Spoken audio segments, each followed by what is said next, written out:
Coach, the music obviously really loud. It's got to prepare you guys for the game, right? Yeah, anytime we go away on the road, we play the music like this. Did it for Florida. We'll do it for every away game that we have, and it's a nice deal because we can really lock in and focus, and then you can get all the communication right. How did your guys practice and communicate today? Really good. I'm excited. They came out with a purpose, and you know, Coach is always talking about, you know, win the day. You know, and it's a step by step. We got to win Monday. You got to win Tuesday, and can't worry about Thursday, Friday, or Saturday right now. So I thought they came out with a great mindset. Eddie, what did you learn from Jimbo when you were on that staff at Florida State? He got a great offensive mind. You know, he brings a toughness to him. You know, he's old school. He'll get after it. You know, he likes to throw the ball, and he also knows that running the ball is important. You know, and defense is important to him. You know, when Mark was our defensive coordinator, we were one of the best in the countries, and you know, all those things make him the coach that he is. Mark kind of mentioned his fond memories that he has for his time at Florida State. You kind of share those same memories as well. What was that?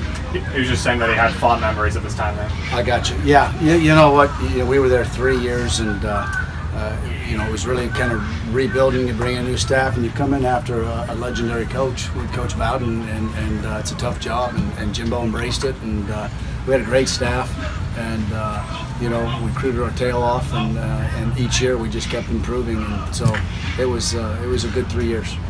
A&M's defense is best in the SEC against the run. How are they effective at stopping the run?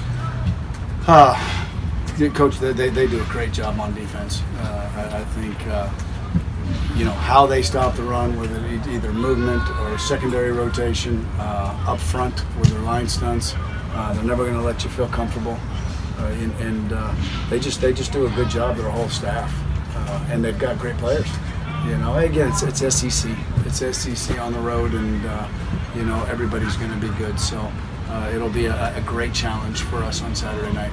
Eddie, were you at Florida State when Coach Elko was at Wake Forest? Did you all go up against him then? I don't think so. I don't think we've ever faced Coach Elko. You know, and I'm not, you know, him at Notre Dame, some of the stuff that he did there, and you know, so you know, everybody that I talk to about him, they've got the utmost respect for him. How's Darren fitting in at the left tackle spot? Darian's doing really good. You know, that's kind of where he was in high school, you know, so that's kind of home for him at that spot. So him getting reps there, you know, he feels very comfortable. With Saheem redshirting, what's the plan if you needed a third running back in the game right now? Chris Rodriguez and Kavasi Smoke. How are those two young guys doing?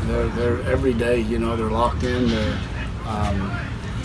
you know, they're focused on what's going on. They're in every single meeting, and so they do a nice job. They do a nice job on their tests on Friday, and they're taking it. Even if they don't play this year, then you know, the experience of them being on the road and doing all that stuff with us is only going to help them.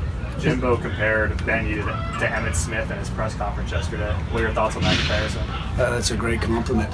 You know, Jimbo's seen some great ones. Jimbo's coached some great ones, so he would for sure know. But that's a great compliment. Emmitt was one of the best ever. You're looking at the defense, but have you seen Travion Williams, their running back, at all? Some people are comparing him to Benny, that they're kind of similar type backs. I have not. You know, I got my own hands full. You know, so I haven't had a chance to watch him at all. Have you been to Kyle Field, experienced that atmosphere there? You know, this is the only one in the SEC I haven't been to. I've been to every other stadium, and so this is the last one. So I'm looking forward to going and being on Kyle Field. Does it feel weird that you guys are down to your third left tackle, albeit it still feels like the offensive line really still holding up strong? You know what? It's football. You know, unfortunately, it's been one position over the last 2 years. It's been kind of crazy. You know, so. In this game, it's next man up. You know, you get your opportunity. Coach always talks about, you know, you're sowing, and you get frustrated because you're not playing, and then all of a sudden you get a chance to reap. You better be ready.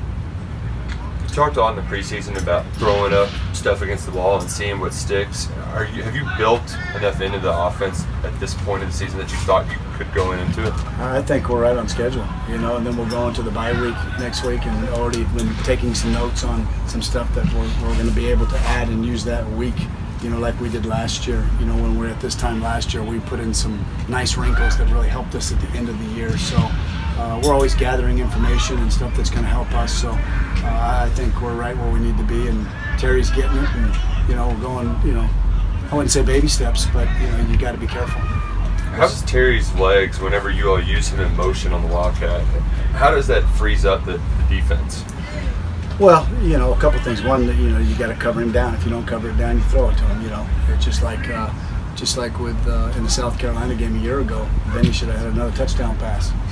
Steven said the lights got him, but we got some other stuff that is in those packages, and so they've got to be defended. What stands out about A&M's defense? Everything. Their front seven, but especially their front seven. They're physical. They do a great job with their hands. Quick twitch. They'll get after you, penetrating. Their linebackers are long, physical, and their secondary is as solid as there is. It's kind of a normal SEC defense. When you went back and looked at the tape of the second half Saturday, you had a really good drive, missed a field goal. You had a pretty good drive there with the interception. What did you think of the second half? Got a little bit sloppy. It was kind of what I thought afterwards. We got whipped a little bit at the point of attack on a couple of things. That I think everything's correctable. It wasn't. You was hoping it wasn't something they were doing that got you. So hands off to them too. Now they played and they did a good job, and those guys up front kept playing hard, and we had our opportunities, and that's what's exciting.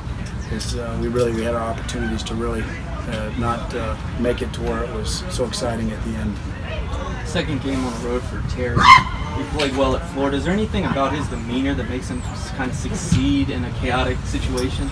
Yeah, I don't think he gets too high or he gets too low. I think he's Steven Johnson-ish, if you will. He's always willing to learn if something's not right. He's coachable, look you right in the eye, and if he makes a mistake, he's got a short-term memory and he moves on to the next play. That's what I love about him. Very good.